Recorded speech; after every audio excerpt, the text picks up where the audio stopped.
রণহুঙ্কার নাকি যান্ত্রিক বিপর্যয়ে মধ্যপ্রাচ্যের তপ্ত মরুর বুকে আবারও বেজে উঠেছে যুদ্ধের দামামা। আর এবার ঘটনার কেন্দ্রবিন্দুতে খোদ মার্কিন প্রযুক্তির অহংকার F-35 lightning II stealth fighter jet. পারস্য উপসাগরের নীল জলরাশির উপর দিয়ে যখন ওই মার্কিন যুদ্ধবিমানটি উড়ে যাচ্ছিল, তখন নিচের সমুদ্রের ঢেউগুলো হয়তো শান্তই ছিল, কিন্তু আকাশপথে হঠাৎ করে ছড়িয়ে পড়ল এক রহস্যময় এবং শ্বাসরুদ্ধকর আতঙ্ক। রবিবারের সেই বিশেষ দিনটিতে আকাশপথে এমন নজিরবিহীন ঘটনা ঘটে গেল, যা হয়তো সামরিক বিশ্লেষকদের বুকে এখন কাঁপন ধরিয়ে রাখবে। ইরান অত্যন্ত দৃঢ়তার সাথে দাবি করেছে যে বিশ্বের অন্যতম সংকটময় এবং কৌশলগত জলপথ হরমুজ প্রণালীর কাছাকাছি একটি এলাকায় মার্কিন যুক্তরাষ্ট্রের একটি অত্যাধুনিক যুদ্ধবিমান মাঝ আকাশে এক চরম এবং অভাবনীয় জরুরি অবস্থার মুখে পতিত হয়। মুহূর্তের মধ্যে কোনো কিছু বুঝে ওঠার আগেই সে যুদ্ধবিমানটির ট্রান্সপন্ডার থেকে ভেসে আসতে শুরু করে এক বিশেষ ভয়ঙ্কর সংকেত, কোড নাম্বার 7700। বিমান চালনার জগতে এই কোডটি কোনো সাধারণ সংকেত নয়, এটি চরম বিপদের এক মুহূর্তের জীবন সংকেত হিসেবে পরিচিত। এই কোড বাতাসে ভেসে ওঠার সাথে সাথে কার্যত পুরো মধ্যপ্রাচ্য অঞ্চলের সামরিক নিয়ন্ত্রণ কক্ষগুলোতে এক অদেখা কম্পন ধরিয়ে দিয়েছে। প্রতিটি রাডার অপারেটরের মনের একটা প্রশ্ন ঘুরপাক খাচ্ছে, ঠিক কী ঘটেছিল সে কয়েক মিনিটের ব্যবধানে, যা একটি অপ্রয়োজনীয় মার্কিন যুদ্ধবিমানকে অসহায় করে তুলল। ইরানের হায়দ্রাবাদে অবস্থিত কনসুলেট জেনারেলের দাবি অনুযায়ী ঘটনার সময়টাতে মার্কিন বিমানটি ওমান সাগরের বিশাল জলরাশির উপর দিয়ে যাওয়ার সময় বারবার মরিয়া হয়ে সাহায্যের আবেদন জানাতে শুরু করে। আকাশে ভাসতে থাকা সেই কোড 7700 পাঠানোর অর্থ অত্যন্ত স্পষ্ট এবং ভয়াবহ। এর সরাসরি অর্থ হলো বিমানের হয় মারাত্মক যান্ত্রিক বিকলতা দেখা দিয়েছে, নয়তো এমন কোনো চরম পরিস্থিতির তৈরি হয়েছে যেখানে জরুরি অবতরণ ছাড়া আর কোনো পথ খোলা নেই, কোনো বিকল্প অবশিষ্ট নেই। কিন্তু বিশ্বের অন্যতম শক্তিশালী যে যুদ্ধবিমানকে আকাশে ধরাছোঁয়ার বাইরে বলে মনে করা হয়, যা মার্কিন প্রযুক্তির এক জ্বলন্ত প্রমাণ, সেই অত্যাধুনিক F-35 লাইটনিং II এর এই করুণ হাল হলো, তা নিয়ে শুরু হয়েছে তীব্র এবং চাঞ্চল্যকর জল্পনা। একটি স্টেলথ ফাইটার যা রাডারের চোখ ফাঁকি দিতে সক্ষম, সেটি কিভাবে এমন অসহায় অবস্থায় পড়ল তা কোনোভাবেই সহজে হজম করার মতো বিষয় নয়। ঘটনার সত্যতা এবং রহস্য আরও চাঞ্চল্যকর মাত্রা পায় যখন ফ্লাইট ট্র্যাকিং ডেটা বা বিখ্যাত ফ্লাইট রাডার 24 এর তথ্য প্রকাশ্যে আসে। এই ডেটা এমন কিছু বলছে যা পরিস্থিতিকে আরও জটিল এবং রহস্যময় করে তুলছে। দেখা যায় বিমানটি তার নির্ধারিত পথে সংযুক্ত আরব আমিরাতের আকাশসীমার দিকে এগিয়ে যাচ্ছিল, কিন্তু ঠিক বিপদের সংকেত দেওয়ার কিছুক্ষণ পরে অত্যন্ত অদ্ভুত এবং অবিশ্বাস্যভাবে রাডার থেকে ভুতুরের মতো জাদুর মতো সম্পূর্ণ উধাও হয়ে যায় বিমানটি। একে কি সুকৌশল ট্রান্সপন্ডার বন্ধ করে দেওয়া বলে মনে করা হবে, নাকি কোনো বড় অভাবনীয় দুর্ঘটনার পূর্বাভাস? বিমানটি কি পারস্য উপসাগরের গভীর জলে তলিয়ে গেছে, নাকি কোনো গোপন সামরিক মিশনে অদৃশ্য হয়েছে? এই প্রশ্নের কোনো উত্তর এখনও পাওয়া যায়নি। আর সবচেয়ে বড় রহস্য, এই চরম সংকটের মুহূর্তে পেন্টাগন কেন এখনও নিশ্চুপ? তাদের এই দীর্ঘায়িত এবং রহস্যময় নীরবতা যেন পরিস্থিতিকে আরও বিপজ্জনক করে তুলেছে। এই ঘটনা এমন এক চরম স্নায়ুক্ষয়িক সময়ে ঘটল যখন তেহরান এবং ওয়াশিংটনের মধ্যকার সম্পর্ক এক চুল পরিমাণও অস্তিত্ব নেই বললেই চলে, বরং দুই দেশের মধ্যে উত্তেজনা চরমে পৌঁছেছে। হরমুজ প্রণালীর কৌশলগত জলপথ দিয়ে দুই দেশের মধ্যে যে স্নায়ুযুদ্ধ চলছে তা এখন এক বিস্ফোরক পর্যায়ে। ঠিক এই উত্তপ্ত সময়ের মার্কিন ফাইটার জেটের এমন বিপদ সংকেত প্রদানকে অনেকে সাধারণ ঘটনা হিসেবে নিতে রাজি নন।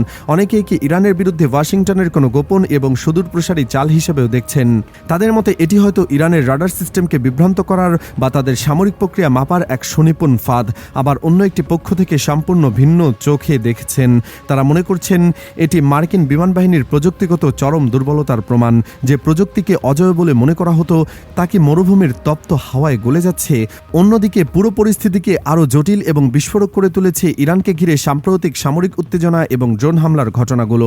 মধ্যপ্রাচ্যের আকাশ এখন যেন এক অদৃশ্য যুদ্ধক্ষেত্রে পরিণত হয়েছে, যেখানে প্রতিদিনই নতুন নতুন ড্রোন, ক্ষেপণাস্ত্র এবং সামরিক নজরদারির খবর সামনে আসছে। সংযুক্ত আমিরাত এবং কুয়েত দাবি করেছে যে তারা তাদের আকাশসীমায় প্রবেশ করা একাধিক সন্দেহভাজন ইরানি ড্রোন সফলভাবে শনাক্ত ও ভূপাতিত করেছে। দেশ দুটি বলছে অত্যাধুনিক এয়ার ডিফেন্স সিস্টেম ব্যবহার করে এসব ড্রোনকে আকাশে ধ্বংস করা হয়েছে, যাতে কোনো গুরুত্বপূর্ণ স্থাপনা বা জ্বালানি অবকাঠামোর ক্ষতি না হয়। তবে এই ঘটনাগুলোর পর পুরো উপসাগরীয় অঞ্চলের আতঙ্ক এবং নিরাপত্তা উদ্বেগ বহুগুণ বেড়ে গেছে, কারণ বিশ্লেষকরা মনে করছেন ড্রোন যুদ্ধ এখন মধ্যপ্রাচ্যের সংঘাতের নতুন এবং সবচেয়ে বিপজ্জনক অধ্যায় হয়ে উঠছে। শুধু আকাশেই নয়, সমুদ্রপথে উত্তেজনা দ্রুত ছড়িয়ে পড়ছে। কাতার সীমান্তের কাছাকাছি একটি বাণিজ্যিক জাহাজে হামলার খবর আন্তর্জাতিক বাণিজ্য মহলে নতুন করে উদ্বেগ সৃষ্টি করেছে। জাহাজটি ঠিক কী ধরনের হামলার শিকার হয়েছে তা এখনও পুরোপুরি পরিষ্কার নয়, তবে প্রাথমিক তথ্য অনুযায়ী এটি ড্রোন এবং দূরপাল্লার হামলার লক্ষ্যবস্তু হতে পারে বলে ধারণা করা হচ্ছে। আন্তর্জাতিক শিপিং কোম্পানিগুলো ইতিমধ্যেই তাদের রুট পরিবর্তনের পুনর্বিবেচনা করছে, কারণ পারস্য উপসাগর এবং হরমুজ দিয়ে প্রতিদিন বিপুল পরিমাণ জ্বালানি ও পণ্য পরিবহন হয়। যদি এই রুটে নিরাপত্তা সংকট আরও তীব্র হয় তাহলে বিশ্ব অর্থনীতিতেও এর সরাসরি প্রভাব পড়তে পারে। তেলের দাম বৃদ্ধি, সরবরাহ সংকট এবং বৈশ্বিক বাজারে অস্থিরতার আশঙ্কা এখন ক্রমে বাস্তব হয়ে উঠছে। এইসব ঘটনা মিলিয়ে পুরো উপসাগরীয় অঞ্চল এখন যেন এক বিশাল বারুদের স্তূপে পরিণত হয়েছে, যেখানে সামান্য একটি ভুল সিদ্ধান্ত বা আকস্মিক হামলাও ডেকে আনতে পারে ভয়াবহ আঞ্চলিক সংঘাত। কূটনৈতিক মহলে আশঙ্কা করা হচ্ছে, যদি পরিস্থিতি দ্রুত নিয়ন্ত্রণে না আসে তাহলে মধ্যপ্রাচ্যে বহুপক্ষ জড়িত একটি দীর্ঘস্থায়ী সামরিক সংঘাত শুরু হতে পারে।